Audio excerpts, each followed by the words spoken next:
আসসালামু আলাইকুম সম্মানিত দর্শক, আশা করি সকলেই ভালো আছেন। আজকে আপনাদেরকে দেখাবো কিভাবে কুচি দিয়ে সুন্দর করে একটি গোল জামা কাটিং করবেন এবং সেলাই করবেন। খুব সহজে আপনাদেরকে ধাপে ধাপে দেখিয়ে দিব। আপনি যদি নতুন হয়ে থাকেন তাহলেও কোনো চিন্তা নেই। ভিডিওটি মনোযোগ দিয়ে দেখলেই আপনি পারবেন বানাতে একেবারে নিখুঁত জামা। সবকিছুই একে একে দেখানো হবে। তো আপনারা যারা আমার ভিডিও দেখেন, লাইক করেন এবং শেয়ার করেন এবং কমেন্ট করেন, তাদের প্রতি রইল আন্তরিক ভালোবাসা ও কৃতজ্ঞতা। আপনাদের সহযোগিতাই আমাকে নতুন নতুন কন্টেন্ট বানাতে অনুপ্রাণিত করে। যারা এখন পর্যন্ত চ্যানেলটি সাবস্ক্রাইব করেননি, অবশ্যই অনুরোধ করব চ্যানেলটিকে সাবস্ক্রাইব করে পাশে থাকুন এবং ফেসবুক পেজটিকে ফলো দিয়ে রাখুন, যেন আমি আরও নতুন ও সুন্দর ডিজাইন আপনাদের জন্য নিয়ে আসতে পারি। চলুন মূল ভিডিও শুরু করা যাক। তো এখানে আমরা ৩ গজ পরিমাণ কাপড় নিয়েছি ২.৫ হাত বহরের। তো এখানে আমরা ২.৫ হাত বহরের কাপড় যে নিয়েছি ৩ গজ পরিমাণ, সেই কাপড় দিয়ে এখন আমরা একটি গোল জামা কুচি দিয়ে কাটিং করব। তো এখানে আমাদেরকে যেটা করতে হবে, প্রথমে কাপড়টাকে ২ ভাঁজ করে এক সাইড দিয়ে সুন্দর করে আমাদেরকে কাপড়টা মেপে নিতে হবে হাফ বডির জন্য। আমরা হাফ বডিটি কাটিং করব ১৫ ইঞ্চি, ১৫ ইঞ্চি থেকে ১ ইঞ্চি বাড়তি নিব ১৬ ইঞ্চি। ১৬ ইঞ্চি বাড়তি রেখে আমরা সোজা কাপড়টাকে কেটে নিব। তো কাপড়টা কেটে নেওয়ার পর আমরা সুন্দরভাবে কাপড়টাকে ৪ ভাঁজ করব। তো ৪ ভাঁজ করে আমরা সুন্দরভাবে নখ দিয়ে ভাঁজ করে নেব। তারপর আমরা সাইড দিয়ে সোজা করে নেব, কাপড়টাকে ছেঁটে নিব। তো ছেঁটে নেওয়ার পর আমরা দেখব মাপ ঠিক আছে কিনা। মাপ ঠিক থাকলে আমরা সেই অনুযায়ী আমরা সুন্দরভাবে একটি মার্ক করে সুন্দরভাবে একটা রাউন্ড শেপ দিয়ে নেব। তো দেখতে পাচ্ছেন এখানে একটা মার্ক করে নিয়েছি। তো তারপর আমাদের কাঁধের মাপ দিতে হবে। কাঁধের মাপটা দিয়ে দিচ্ছি আমরা স ১২ ইঞ্চি। ১২ ইঞ্চির জন্য ৬ ইঞ্চি মার্ক করতে হবে। আমরা ৬ ইঞ্চি মার্ক করে সুন্দর করে একটি শেপ কাট দিয়ে দাগ টেনে নেব। তো দাগ টেনে নেওয়ার পর আমরা সুন্দরভাবে এখানে আর্মহোলের মাপ দিব। আর্মহোলের মাপ আমরা ৬ ইঞ্চি দিয়েছি। তো আমাদের যেহেতু ৩৪ ইঞ্চি বডি, সেই ৩৪ ইঞ্চি বডির জন্য আমরা আর্মহোল নিয়েছি ৬ ইঞ্চি। তো ৬ ইঞ্চি মার্ক করে নেওয়ার পর আমরা সুন্দরভাবে দাগ টেনে নেব। তো দাগ টেনে নেওয়ার পর আমরা এখানে মাঝখানে সুন্দর করে একটি মাপ দিব। একটু নিচ দিকে একটু বাড়তি রাখবো। তো নিচ দিকে একটি মার্ক করে নেওয়ার পর সুন্দর করে এখন আমরা আমাদের মাপটা দিয়ে নিব। তো আমাদের মাপ হচ্ছে ৩৪ ইঞ্চি। ৩৪ এর জন্য আমাদের ৮.৫ ইঞ্চি, ৩৪ ইঞ্চির ৪ ভাঁজ করলে ৮.৫ ইঞ্চি হয়। আমরা ৮.৫ ইঞ্চিতে একটা মার্ক করব। তো মার্ক করার পর ১ ইঞ্চি বাড়তি রেখে আরেকটি মার্ক করে নিব। তো এখন আমাদের কোমরের মাপটা সেই ৩৪ ইঞ্চি থাকবে। তারপরে ১/২ ইঞ্চি বাড়তি রেখে একটি মার্ক করে নিব। তো এখানে আমাদের পেটের মাপ যে পেটের মাপটা আমরা সুন্দরভাবে ৩০ ইঞ্চি দিব। তো ৩০ ইঞ্চি দেওয়ার জন্য আমাদের যত ইঞ্চি দেওয়ার প্রয়োজন সেটা আমরা দিয়ে নিচ্ছি। তো তারপরে আমরা ১ ইঞ্চি বাড়তি রাখলাম। বাড়তি রাখার পর আমরা সুন্দরভাবে রাউন্ড শেপ করে নিব। তো দেখতে পাচ্ছেন আমি রাউন্ড শেপ করে নিয়েছি। তো নিচে একটা সুন্দর করে একটি রাউন্ড শেপ করে নিবেন শেপ কাট দিয়ে। শেপ কাট না থাকলে আপনারা হাত দিয়ে করতে পারেন। তো দেখতে পাচ্ছেন নিচে আমি অল্প একটু রাউন্ড করে নিয়েছি। তো এখন আমাদের আর্মহোলের রাউন্ডটা করে নিতে হবে। দেখতে পাচ্ছেন আমি কিভাবে রাউন্ড করে নিয়েছি। তো সেমভাবে আপনারা এরকম রাউন্ড করে নিবেন। তো আমাদের মাপ থেকে যে ১ ইঞ্চি বাড়তি রেখে একটি শেপ দিয়েছিলাম, সেই শেপ অনুযায়ী আমরা কেটে নিলাম। তো দেখতে পাচ্ছেন আমাদের হাফ বডি কাটিং করা শেষ। এখন আমাদের মাপ থেকে আমরা ছোট্ট করে একটি চিহ্ন করে নিলাম। তো তারপর আমাদের যেটা করতে হবে, আমাদের মেইন বডি কাটিং করতে হবে। মেইন বডি কাটিং করার জন্য আমাদের যে ১৫ ইঞ্চি আমরা হাফ বডি নিয়েছিলাম, সেই হাফ বডিটা আমরা ১৫ ইঞ্চি বাদ দিয়ে আমাদের লম্বা যা আছে, যেমন ধরুন আমার লম্বা ৩৭ ইঞ্চি আছে, আমার লম্বা ৪৭ ইঞ্চি আছে, ৪৭ থেকে আমরা ২ ইঞ্চি বাড়তি নিয়ে ডাবল করে নেব। তো ২ ইঞ্চি ডাবল করে নিয়ে আমরা সুন্দরভাবে কেটে নিব। তো কেটে নেওয়ার পর দেখতে পাচ্ছেন বাকি যে অবশিষ্ট কাপড়টুকু আছে, সেই কাপড় দিয়ে আমরা হাতটা তৈরি করব। তো তারপর দেখতে পাচ্ছেন আমি ২ মাথা সুন্দরভাবে একসাথে করে সুন্দরভাবে কাপড়টাকে ভাঁজ করে নিয়েছি। তো ২ ভাঁজ করে নিয়েছি। ২ ভাঁজ করার পর আমরা কাপড়টাকে ৪ ভাঁজ করে নিব। তো দেখতে পাচ্ছেন বন্ধুরা ৪ ভাঁজ করে নেওয়ার পর আমরা নিচের যে কাপড়টুকু আছে সুন্দরভাবে কাপড়টাকে ছেঁটে নেব। তারপর আমাদের যে আটকানো অংশটা আছে সুন্দরভাবে কেচি দিয়ে কেটে নেব। তো দেখতে পাচ্ছেন আমাদের মেইন বডি কাটিং করা শেষ। এখন আমাদেরকে হাতা কাটিং করতে হবে। তো দেখতে পাচ্ছেন আমি হাতার জন্য আমরা কাপড়টাকে ৪ ভাঁজ করে নিয়েছি। এখানে এখানে আর্মহোলের যে কাটিংটা করেছিলাম ৬ ইঞ্চি মাপ দিয়ে, তার থেকে আমরা ১ ইঞ্চি বাড়তি নিব ৭ ইঞ্চি। ৭ ইঞ্চি আমরা ৪ ভাঁজ করে একটা সুন্দরভাবে নিচে একটি দাগ দিয়ে নিব। তো দেখতে পাচ্ছেন দাগ দেওয়ানোর পর ১ ইঞ্চি বাড়তি রেখে আমরা আরেকটি দাগ দিয়ে নিলাম। তো তারপর আমাদের হাতার লম্বার মাপটা দিতে হবে। লম্বার মাপ ১৭ ইঞ্চি দিয়ে আমি একটা দাগ টেনে নিলাম। তো দাগ টেনে নেওয়ার পর আমাদের নিচে ৩ ইঞ্চি নিচে আরেকটি মার্ক করে নিব। তো মার্ক করে একটু দাগ দিয়ে টানার পর সুন্দরভাবে আমরা এখানে আমাদের হাতার যে মাপটা আছে, মাপ থেকে 1/2 ইঞ্চি বাড়তি রেখে একটি রাউন্ড শেপ করব হাতার জন্য। তো দেখতে পাচ্ছেন কিভাবে আমি একটি রাউন্ড শেপ করে নিয়েছি। তো তারপরে আমাদের নিচে যে আমাদের মাপটা আছে সেই মাপ অনুযায়ী আমরা মাপ থেকে 1 ইঞ্চি বাড়তি রেখে যে চকের মাপটা করেছিলাম সেই অনুযায়ী আমাদের সুন্দরভাবে কাপড়টা কেটে নিতে হবে। তো এখন আমাদের হাতা কাটিং করা কমপ্লিট। এখন আমাদের যে একটি ফিতা কাটিং করতে হবে, ফিতার জন্য আমরা হাতের সাইডে যে অংশটুকু বাড়তি ছিল সেখান দিয়ে আমরা ফিতাটা কেটে নিতে পারবো। তো দেখতে পাচ্ছেন আমি কিভাবে কাটিং করে নিয়েছি। তো সেম ভাবে আপনারা এরকম করে 4 ভাঁজ করে একটি ফিতা কেটে নিবেন। তো ফিতা কাটিং করার পর দেখতে পাচ্ছেন আমাদের এখানে সবটি কাটা শেষ। এখন আমরা মেশিনে চলে যাব। তো মেশিনে চলে আসার পর এখন আমাদের সর্বপ্রথম যেটা করতে হবে, তো আমাদের একটি গলা কাটিং করে নিতে হবে। গলাটাকে কাটিং করার জন্য সর্বপ্রথম আমাদেরকে একটি বক্রম কিংবা ফ্রিজিং নিতে হবে। যেহেতু আমি একটি বেন গলা কাটিং করব তার জন্য আমাদের 8 ইঞ্চি লম্বা একটা মার্ক করে নিতে হবে। তো তারপর আমাদেরকে যে নিচে যে একটা দাগ দিয়েছিলাম সেই দাগ থেকে আমাদের 2.5 ইঞ্চি পরিমাণ আরেকটি মার্ক করে নিতে হবে। তো তারপর সুন্দরভাবে একটি দাগ দিয়ে নিব। তো দাগ দেওয়ার পর আমাদের গলার যে চওড়া সেটা আমরা 5 ইঞ্চি দিব, তার জন্য 2.5 ইঞ্চি একটা মার্ক করে নিলাম। তো মার্ক করার পর সুন্দর করে আমরা সোজা একটি দাগ টেনে নেব। তো দাগ টেনে নেওয়ার পর দেখতে পাচ্ছেন আমি কিভাবে কলম দিয়ে সুন্দর করে একটি রাউন্ড শেপ দিয়ে নিয়েছি। সেম ভাবে আপনারা অবশ্যই রাউন্ড শেপ দিয়ে নিবেন। তো রাউন্ড শেপ দেওয়ার পর আমরা সুন্দরভাবে কাপড়টাকে সুন্দর করে বক্রমটাকে সুন্দরভাবে কাটিং করব। তো দেখতে পাচ্ছেন আমি কিভাবে কাটিং করতেছি। এখানে মোটা চিকন আপনাদের পছন্দ অনুযায়ী আপনারা কাটিং করে নিতে পারেন গলাটাকে। তো আমি একটু চিকন করে কাটিং করেছি। তো কাটিং করার পর আমরা এখন এক্সট্রা একটা কাপড়ের সাথে আমরা গলাটাকে জয়েন করব।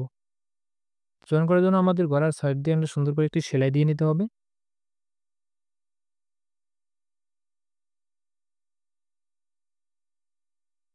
তো দেখতে পাচ্ছেন আমি কিভাবে সেলাই দিতেছি গলার সাইড দিয়ে। তো সিম্পল আপনারা সেলাই দিয়ে নেবেন। তারপরে আমাদের যে এখানে বাড়তি কাপড়টুকু আছে 1/2 ইঞ্চি বাড়তি পরিমাণ রেখে আমরা সুন্দর করে বাকি কাপড়টুকু কেটে নেব।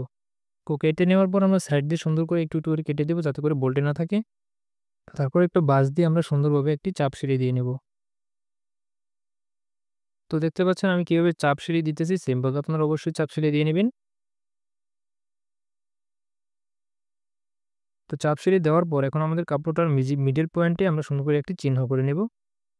তো চিহ্ন করার পর আমাদের গলা যে আমরা কেটেছিলাম সেই গলাটা আমরা বডির সাথে জয়েন করব।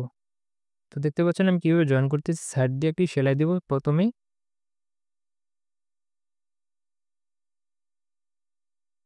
তো সুন্দর করে সেলাই দিবেন যেন গলার উপরে যেন না পড়ে।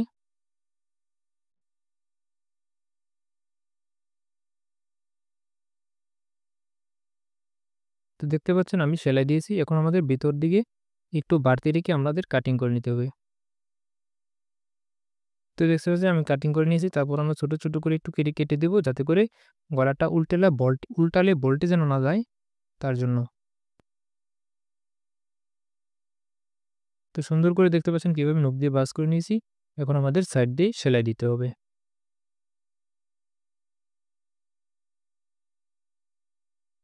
অবশ্যই সেলাইটা আপনারা আস্তে, আস্তে দেওয়ার চেষ্টা করবেন যেন সেলাইটা পড়ে না যায়।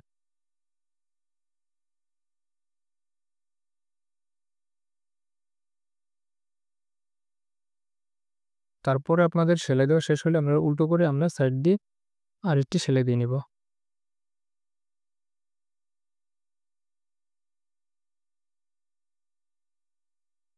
তো দেখতে পাচ্ছেন আমি কিভাবে সেলাই করতেছি। তো এখন আমাদের গলা সেলাই করা কমপ্লিট। এখন আমাদের মাঝখানে একটি পট্টি লাগাতে হবে। পট্টির জন্য এক্সট্রা একটা কাপড় নিয়ে সুন্দরভাবে সাইডের মাথাটাকে বাঁশ দিয়ে ভেঙে তারপর আমাদের কাপড়টাকে 4 ভাঁজ করে সুন্দর করে কাটিং করে নিতে হবে। তারপরে আমাদের একটি সেলাই দিয়ে নিতে হবে। তো সেলাই দিয়ে আমি এখানটাকে আটকে দিচ্ছি। তো আটকে দেওয়ার পর আমাদের এখন গলার সাথে এটাকে লাগিয়ে নিতে হবে। দেখতে পাচ্ছেন আমি কিভাবে বসিয়ে নিলাম সুন্দর করে। তো তারপর এখানে সুন্দর করে আমরা সেলাই দিয়ে আটকিয়ে দেব। তো এখানে পুরোপুরি সেলাই দেব না। তো একটু রেখে আমরা সুন্দরভাবে কাপড়টাকে টাক দিয়ে নেব।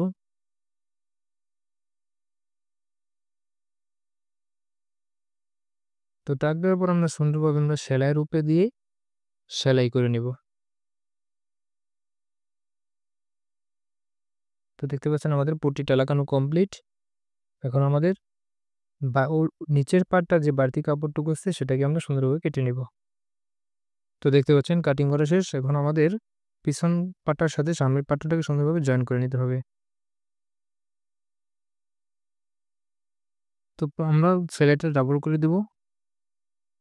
তো কাঁধের জয়েন্টটা আমরা সুন্দর করে ২ সাইডটা ডাবল সেলাই করে দিয়ে সাইডটাকে জয়েন দিয়ে নিলাম।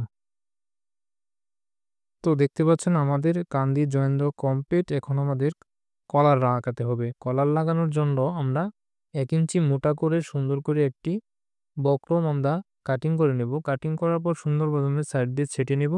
ছেঁটে নেওয়ার পর আমরা ৯ ইঞ্চি লম্বা রেখে আমরা একটি রাউন্ড করে নেব। তো দেখতে পাচ্ছেন আমাদের ৯ ইঞ্চি লম্বা রাউন্ড কলারটা আমরা একটা কাপড়ের সাথে বসিয়ে নিচ্ছি। তো বসিয়ে নেওয়ার পর আমরা কাপড়টাকে উল্টো করে সুন্দর করে ২ সাইডে আমরা যে রাউন্ডটা করেছিলাম রাউন্ড অনুযায়ী আমরা সুন্দর করে একটা সেলাই দিয়ে নিলাম। তো আমরা দোয়া সাইডটি এভাবে সেলাই দিব।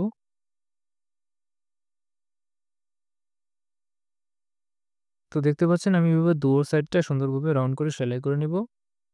সেলাই করার পর এখন আমরা কাপড়টাকে সোজা করে নেব। তো দেখতে পাচ্ছেন আমি কাপড়টাকে সোজা করে নিয়েছি। সোজা করার পর সাইড দিয়ে আমরা একটি সেলাই করে নিব। তো দেখতে পাচ্ছেন আমি কিভাবে সেলাই করতেছি। তো ভিডিওটা লং হয়ে যাচ্ছে, তো অবশ্যই ধৈর্য সহকারে দেখবেন। লং হয়ে গেলেও এই ভিডিওটি দেখলে আপনারা পুরো ডিজাইনটা সুন্দর করে করতে পারবেন। তারপর আমরা সাইডটাকে সুন্দর করে বাঁশ দিয়ে ভেঙে একটি সেলাই দিয়ে নেব। তো সেলাই দেওয়ার পর আমাদের বাড়তি যে অংশটুকু সেটুকু আমরা কেটে নেব।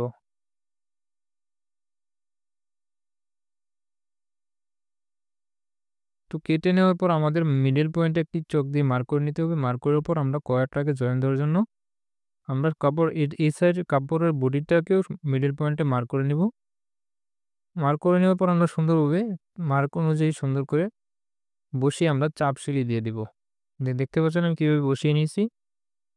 সেম ভাবে আপনারা বসিয়ে একটি চাপ সিঁড়ি দিবেন।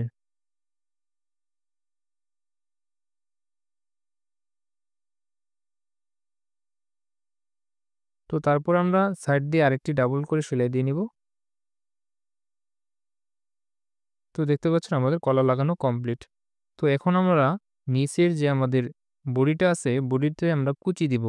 তো কুচি দেওয়ার জন্য আমরা এখানে মেইন পাট্টাটা উপরে রেখে, তো দেখতে পাচ্ছেন আমি কিভাবে রাখলাম। তো এইভাবে আপনারা সুন্দরভাবে কুচি দিয়ে নিবেন। তো এমনভাবে কুচি দিবেন যাতে করে শেষে এসে মিলে যায়। তো আমরা কুচি দিয়ে নিছি। সেম ভাবে আমরা এখন উপরে মেইন বডির দিকে একটি চাপ সিঁড়ি দিয়ে নেব। তো দেখতে পাচ্ছেন আমি চাপ সিঁড়ি দিয়ে নিয়েছি। সেম ভাবে আমরা ২ টা করে সেলাই দেব যাতে করে সেলাইটা সুন্দর দেখায়। তো দেখতে পাচ্ছেন আমি এমনভাবে ২ টা সেলাই করে নিয়েছি। এখন আমাদের ফিতা, তো এখন আমাদের ফিতা সেলাই করতে হবে। ফিতাটা আমি দেখতে পাচ্ছেন কিভাবে সেলাই করে উল্টিয়ে নিচ্ছি। তো আপনারা সেলাই করে কিছুর মাধ্যমে উল্টিয়ে নিবেন। তো উল্টিয়ে নেওয়ার পর সুন্দর করে একটি বাঁশ দিয়ে নিবেন। তারপরে এখন আমরা সাইড জয়েন দিতে হবে। তো সাইড জয়েন দেওয়ার জন্য আমরা ফিতা দিয়ে মাপ দিয়ে আমাদের বডি অনুযায়ী তো আমরা মাপ দিয়ে সুন্দর করে সাইডটাকে জয়েন দিয়ে নিব। তো এখানে এসে আমরা কোমরের যে হাফ বডি জয়েন দিয়েছিলাম সেখানে আমরা একটি ফিতা লাগিয়ে দিব। তো সেই ফিতাটা ভিতর দিকে রেখে আমরা কিভাবে দেখতে পাচ্ছেন বসিয়ে চাপ সিঁড়ি দিয়ে নিচ্ছি। তো সেম ভাবে আপনারা অবশ্যই সাইডটাকে জয়েন দিয়ে নিবেন।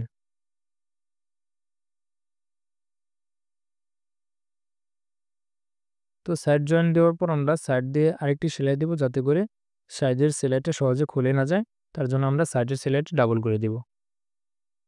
তো সেম ভাবে আমরা অপর সাইডটাকে সুন্দর করে সেলাই দিয়ে তো সাইড দিয়ে আমরা সুন্দর করে একটু, একটু করে কেটে দেব যাতে করে কাপড়ের সুতাটা না বের হয়ে যায়। তো দেখতে পাচ্ছেন আমি ২ সাইডটা সুন্দর করে এভাবে সেলাই করে নিলাম। তো তারপর আমাদেরকে যেটা করতে হবে আমাদের হাতার মাথাটাকে সুন্দর করে ভাঁজ দিয়ে ভেঙে একটি সেলাই দিয়ে নিতে হবে। তো হাতার মাথায় আমি কিভাবে সেলাই দিতেছি সেম ভাবে এরকমভাবে একটা সেলাই দিয়ে নিবেন। তো তারপরে সাইড দিয়ে আরেকটি আমরা সেলাই দিয়ে নিব। তো সেলাই দেওয়ার পর আমাদের হাতার যে মাথার একটা মাপ আছে সেই মাপ অনুযায়ী আমরা একটি সেলাই করে নিব। তো তারপরে আমরা এখানে আরমোলের মাপের জন্য আমরা সুন্দর করে বডিটা এখানে রেখে তো আরমোলের মাপটা নিয়ে নিব। তো নিয়ে নেওয়ার পর আমরা সুন্দর করে ওই মাপ অনুযায়ী সেলাই করব। তো তারপর সেলাইটাকে ডাবল করে দেব। তো দেখতে পাচ্ছেন আমি সেলাইটাকে ডাবল করে দিয়েছি। তো তারপর আমাদের সাইডে ছোট, ছোট করে কেটে দেব যেন সুতা না বের হয়ে যায়। তারপর আমরা হাতাটাকে সুন্দর করে লাগিয়ে নেব। তো হাতাটা লাগানোর জন্য আমাদের বডিটার দেখতে পাচ্ছেন আমি হাতার যে মিডল পয়েন্ট সেটার মিডল পয়েন্ট অনুযায়ী আমাদের এই বডির যে মিডল পয়েন্ট আছে কাঁধ জয়েন দিয়েছিলাম সেখানে, তো মিডল পয়েন্ট অনুযায়ী আমরা সুন্দর করে মিলিয়ে নেব। তো মিলিয়ে নিয়ে দেখতে পাচ্ছেন আমি কিভাবে হাতাটাকে লাগিয়ে নিচ্ছি। সেমভাবে আপনারা সেলাই দিয়ে লাগিয়ে নিবেন, ডাবল করে সেলাই দিবেন। তো আমাদের এরকমভাবে সেমভাবে আমরা ২ টা হাতা লাগিয়ে নিয়েছি।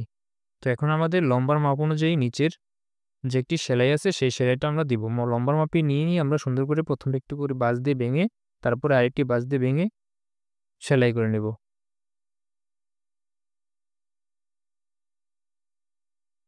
তো দেখতে পাচ্ছেন আমাদের সেলানো কমপ্লিট। তো এই জায়গাটায় আমরা একটি টিপ বোতাম লাগিয়ে নিব। তো আশা করি ভিডিওটি আপনাদের উপকারে এসেছে। তো অবশ্যই ভিডিওটি একটি লাইক দিন এবং শেয়ার করুন এবং চ্যানেলটিকে সাবস্ক্রাইব করুন।